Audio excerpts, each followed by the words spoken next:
उत्तर प्रदेश के शिक्षकगण योगी आदित्यनाथ को भगवान राम की भांति न सिर्फ अपना आदर्श पुरुष मानते हैं, बल्कि योगी आदित्यनाथ को अपना भगवान मानकर मर्यादा पुरुषोत्तम श्री राम के बराबर उनकी तस्वीर खड़ा करके नित्य उनकी पूजा अर्चना कर उनकी आरती भी उतारते हैं।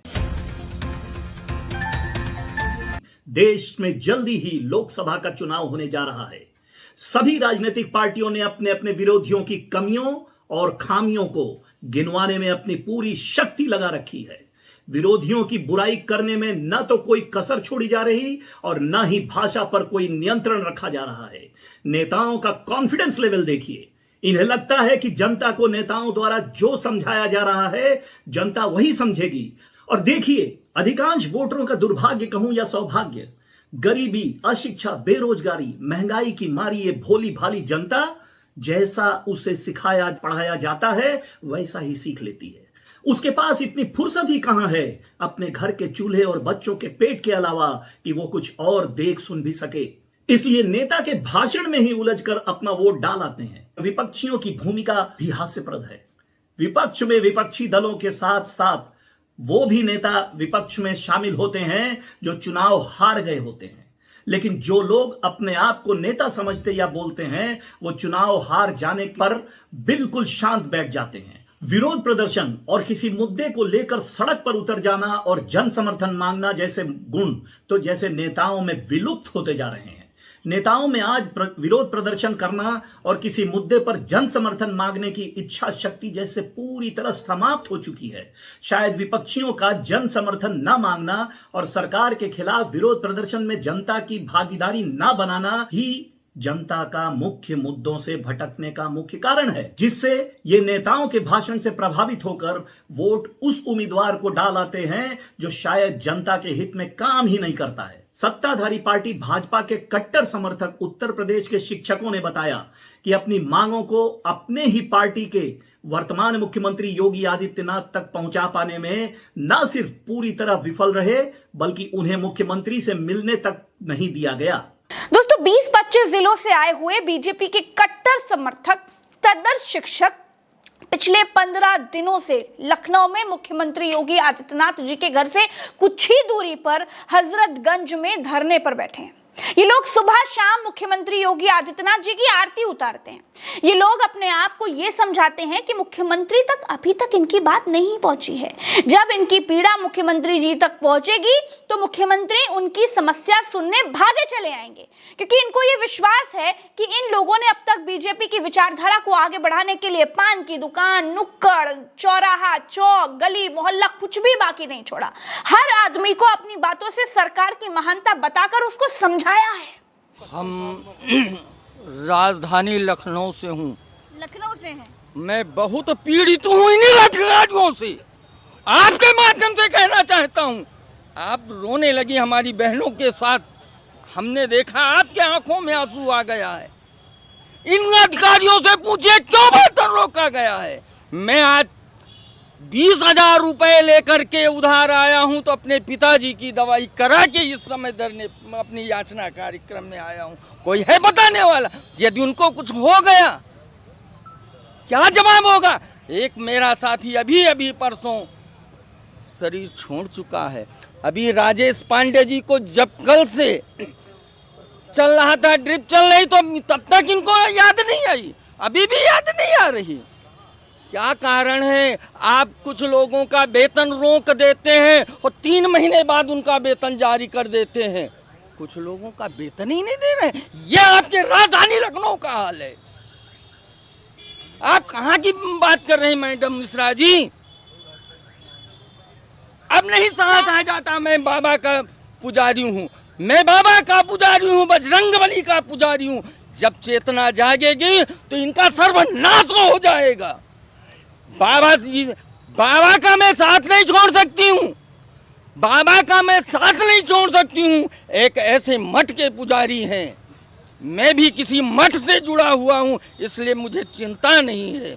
मेरे गुरु ने कहा है, अयोध्या धाम की बड़ी छावनी के महाराज ने, तुम्हारा ये बाल बांका नहीं कर सकते हैं। ठीक है एक परीक्षा बात ले रहे सुनिएगा, हैं। वो अलग बात है, ये अलग बात है।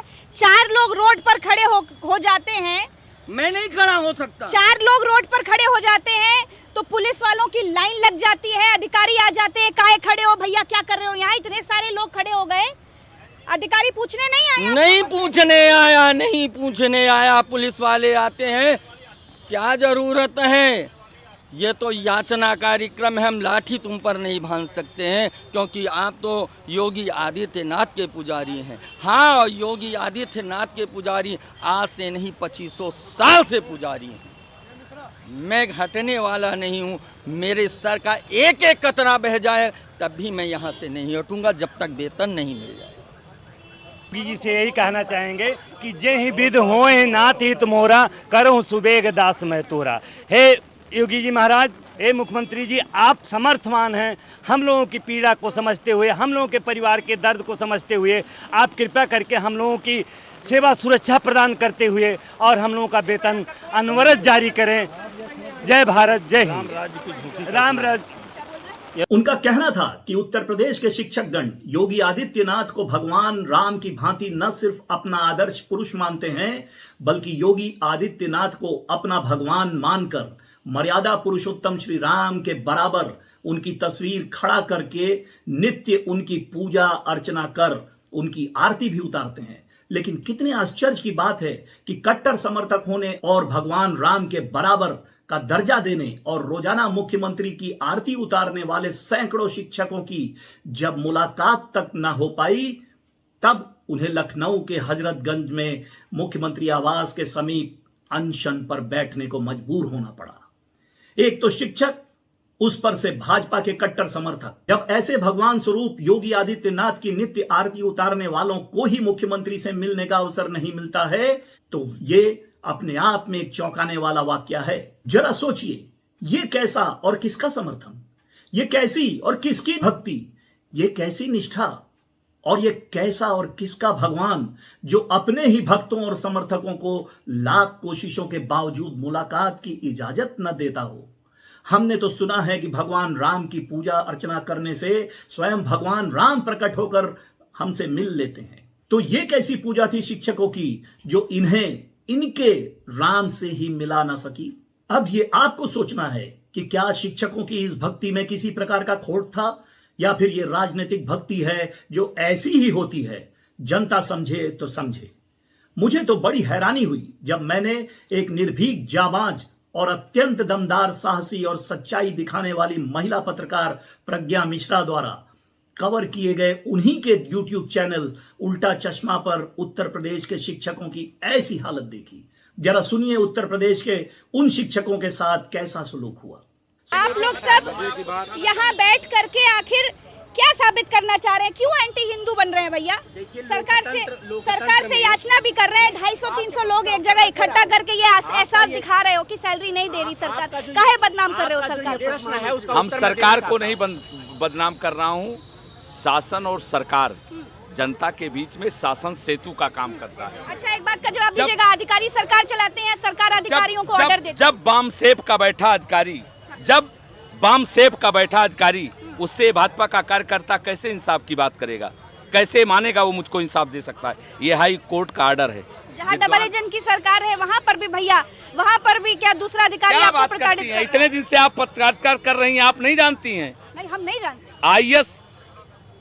आई एम सेफ, IS ऐसी चीज है, महाराज जी को नहीं, अच्छे को गुमराह कर देती है।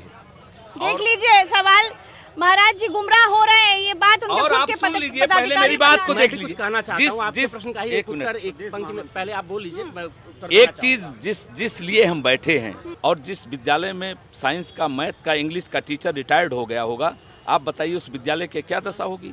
उन परिस्थितियों में हम लोगों ने पढ़ाया है जब साइंस, मैथ और इंग्लिश का टीचर रिटायर्ड हो जा रहा था और विद्यालय में ताला लगने जा रहे थे, वहाँ आज अरहर की खेती हो रही होती, वहाँ गेहूं बोया जा रहा होता। उन 25 वर्षों में हम लोगों ने खून पसीना बहा करके और आप जैसे परिवार के बच्चों को, गरीब किसान, मजदूर, मजलूमों के बच्चों को पढ़ाने का हमने बखूबी दायित्व निभाया है। हमने भारत का निर्माण किया है। हम भारत को अच्छा देखना चाहते हैं, इसलिए केसरिया टोपी लगाया है। हम पाकिस्तान को रोते बिलखते देखना चाहते हैं, इसलिए केसरिया टोपी लगाया है। और हमारे पूर्वजों ने दिया जलाया था, और हमारे बाबा और हमने, हमारे बाप और हमने कमल खिलाया है।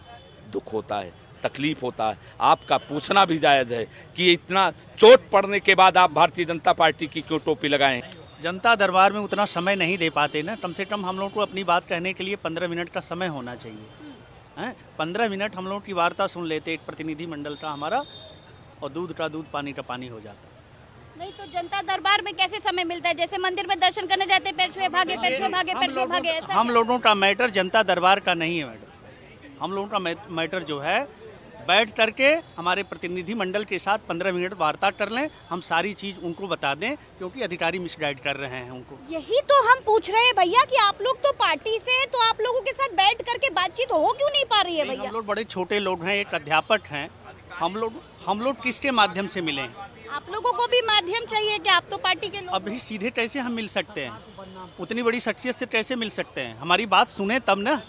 जब आपकी नौकरी लगी होगी तो घर परिवार, माता पिता, बच्चे, बीवी सब खुश हो गए होंगे कि नौकरी मिल गई, अब सरकारी सैलरी बिल्कुल, आई। एक नौकरी के लिए ही आदमी परेशान होता है और नौकरी उसका सपना होता है। जब उसको एक नौकरी मिलती है तो परिवार, समाज, नात, रिश्तेदार सभी प्रसन्न होते हैं कि इसको एक आधार मिल गया, ये आगे अपने परिवार को अच्छी तरह चला लेगा। और जब 1 साल से सैलरी नहीं मिली है तब कैसा लग रहा है? अब वही तो मैंने कहा कि 1 महीने की सैलरी रुक जाती है तो क्या कंडीशन होती है। 1 वर्ष से हम लोग किस तरह सर्वाइव कर रहे हैं, किस तरह अपना जीवन यापन कर रहे हैं। सरकारी कर्मचारी सेवक आचरण नियमों के अनुसार कोई भी सरकारी कर्मचारी कभी भी किसी समय पर किसी भी राजनीतिक दल के साथ ना तो जुड़ सकता है और ना ही किसी आंदोलन में भाग ले सकता है, और इस नियम के उल्लंघन करने वालों के ऊपर सख्त कार्रवाई का प्रावधान है। बावजूद इसके सरकारी शिक्षक खुलेआम भाजपा की टोपी पहने अपने आप को भाजपा के कार्यकर्ता बता रहे हैं। आपके माध्यम से हम लोग अपनी बातें माननीय मुख्यमंत्री जी तक पहुंचाना चाहते हैं कि हम लोग पर जरा निगाह रखें कि कौन सी हमसे ऐसी गलती हुई है। केवल ये गलती हुई कि हमने शिक्षण कार्य किया, बच्चों को पढ़ाया उस समय जब विद्यालयों में शिक्षक नहीं थे, विद्यालय बंद होने जा रहे थे। एक तो हमारे ग्रामीण विद्यालय हैं, वैसे ही गरीब बच्चे जिनके पास साधन का अभाव होता है हमारे विद्यालयों में आते हैं, और उसमें भी वो समय जब शिक्षक नहीं थे वो कहाँ जाते। आज लगभग 17 साल मुझे हो गया काम करते, हमसे और भी सीनियर साथी हैं जो कि रिटायरमेंट के करीब हैं। इस बार 2-4 कुछ साथी रिटायर भी हो गए बिना वेतन के। मतलब ये कैसी विडंबना है कि हम जो कार्य कर रहे हैं उसी का वेतन नहीं मिल रहा है। आप लोग सब यहाँ बैठ करके आखिर क्या साबित करना चाह रहे हैं? क्यों एंटी हिंदू बन रहे हैं भैया? सरकार से याचना भी कर रहे हैं, 250-300 लोग एक जगह इकट्ठा करके ये एहसास दिखा रहे हो कि सैलरी नहीं दे रही सरकार, काहे बदनाम कर रहे हो सरकार? लेकिन एक बात बताइएगा कि इतने सारे लोग बैठ करके जो तस्वीर जाएगी, दिखेगी बाहर, तो सरकार को काहे बदनाम कर रहे हो? इससे सरकार की बदनामी नहीं होगी। अरे घर बैठिए, अगर सैलरी इस साल नहीं मिली तो विश्वास करिए अगले साल मिलेगी। मैडम बहुत खूब बात कहती हैं, सालों से पेट में आग लगी है। जब हमने वोट दिया तो अपने मुंह पर तमाचा मार के मैं क्या करूंगा? मैं उसको स्वीकार करता हूं कि यह सरकार हमने बनाई है। मैंने सवाल भी तो करेंगे। सरकार सवाल है ये, हमारे बाप और हमने कमल खिलाया है। दुख होता है, तकलीफ होता है, आपका पूछना भी जायज़ है कि इतना चोट पड़ने के बाद आप भारतीय जनता पार्टी की क्यों टोपी लगाए हैं। सोचने वाली बात यह है कि जब सत्ताधारी पार्टी अपने ही पार्टी के समर्थकों और कार्यकर्ताओं की बात, मांग, पीड़ा, व्यथा और दर्द को ही नहीं सुनती, तो फिर आम आदमी की क्या ही सुनेंगे। लेकिन यहां एक बड़ा सवाल है जो आपको ही समझना होगा। जरा सोचिए, जब उनकी बात सुनी ही नहीं जाती, फिर ये लोग उन्हीं के समर्थन में खड़े क्यों हो जाते हैं? इसका कारण सिर्फ और सिर्फ एक है, लोगों का यानी वोटरों का राजनीतिक दलों के हाथ बिक जाना। अब आप पूछेंगे वोटर कैसे बिक सकता है? आप इस बात को ऐसे समझिए, आमतौर पर वोटरों से चुनाव लड़ रहे नेता सिर्फ चुनावी मौसम में मिलते हैं, सिर्फ अपने प्रचार के लिए। चुनाव प्रचार समाप्त होते ही नेता दिखना बंद हो जाते हैं। चुनाव के बाद नेता अपने वोटरों से मिलना भी बंद कर देते हैं। आज तो चुनाव प्रचार एक पायदान और ऊपर चढ़ गया है। चुनाव प्रचार अब चुनाव प्रचार न रहकर डिजिटल चुनाव प्रचार बन गया है। अब चुनाव प्रचार बैनर, पोस्टर और सोशल मीडिया के माध्यम से होने लगा है।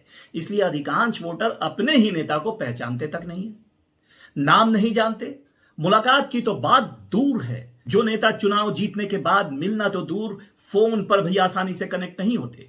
ऐसे में वोट किसको दो पर वोटरों के पास बहुत सीमित विकल्प रह जाता है, और वो विकल्प का बीज पहले ही नेताओं ने समाज में बो रखा होता है। नेता चुनने का बीज मंत्र है नंबर 1 जाति के नाम पर, नंबर 2 धर्म के नाम पर, नंबर 3 क्षेत्रवाद के नाम पर, नंबर 4 शराब की बोतल के नाम पर, नंबर 5 पैसों के नाम पर। यानी वोट देने के लिए कहीं ना कहीं तो वोटर समझौता करता ही है। चाहे कितनी भी समस्या हो क्षेत्र में, चाहे कितनी भी दुर्गति क्यों ना हो रही हो वोटरों की, पर वोटर किसी न किसी लालच में आ ही जाता है और नेता और उसकी पार्टी से समझौता करना उसकी मजबूरी बन जाती है। और इसी समझौता का दूसरा नाम है बिक जाना। अब जब वोटर बिक ही जाएगा तो उसके द्वारा चुने गए नेता की क्षेत्र के प्रति अनदेखी पर, वोटरों की रोटी कपड़ा और मकान जैसी जरूरतों पर, वोटरों के स्वास्थ्य और उनके रोजगार पर हो रही दुर्गति पर नेताओं से सवाल कौन पूछेगा? नतीजा हम सब सहते रहते हैं, चाहे सड़क कितनी भी खस्ता हाल क्यों ना हो, चाहे हमें अस्पतालों में दुत्कार कर भगा दिया जाता हो, चाहे हमें अपने ही बच्चों के शिक्षा के लिए यहां वहां जहां तहां और ना जाने कहां कहां भटकना पड़ता हो, चाहे हम रोटी की तलाश में कितनी भी ठोकरें खा रहे हों, चाहे हमारे रिहाइश के इर्द गिर्द कूड़े का ढेर ही क्यों ना हो, और हमारे घरों में सीवर का पानी भर गया हो और हम उसी में रह रहे हों, और बहुत सी ऐसी बातें जो वोटरों को और उनके हालात को विकसित होने की राह में बाधा बनती हों, पर हम नेता से सवाल नहीं पूछते, क्योंकि हम वोटरों ने किसी न किसी बात पर समझौता करके वोट दिया था। इसलिए सवाल पूछने की हम में हिम्मत ही नहीं होती। इसी को कहते हैं वोटरों का बिक जाना। वीडियो के नीचे कमेंट बॉक्स में हमें बताइए कि देश बिक गया या वोटर। यदि वोटर जागरूक हो, यदि वोटर सचेत हो, यदि वोटर ईमानदार हो, यदि वोटर जिम्मेदार हो, यदि वोटर नहीं बिकता हो, तो किसी भी हाल में नेता बेईमान नहीं हो सकता और पूरी जिम्मेदारी के साथ वोटरों के हित में कार्य करेगा, और फिर देश बिक नहीं सकता। वैसे भी देश कभी बिक नहीं सकता। सर्वप्रथम जो बिकता है वो है वोटर।